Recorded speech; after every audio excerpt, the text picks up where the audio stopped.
Okay, this is the lateral kettlebell swing or side kettlebell swing.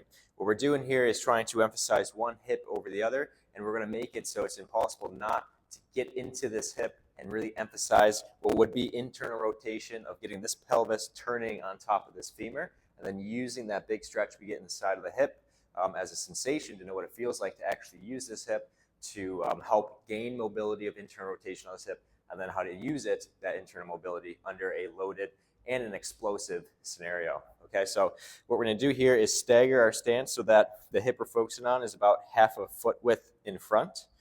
So here my right foot would be about half a foot width in front of my left.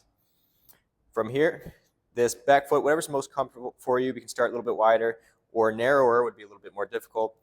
Find whatever's comfortable. We're going to try to keep this foot in the ground. It's okay if it comes up a little bit. From here, we're going to get in just a little bit of a hinged position. So we're already hinging back into this hip a little bit. We have a slight knee bend. And then here we have to play around and see what feels best. Here's the motion. To get activation, a big stretch, and a big feel of us using that hip, the foot on the outside and the front of the hip, is how do we get that to feel it the most? So sometimes we'll have to go very little knee bend and push the hips back every time we come through, and really focus on keeping a similar knee angle the whole time. And then other times when we get more explosive, where we get a little bit better at feeling that hip, we can get a little bit more knee drive. Okay, so give that a shot. Try it on both sides.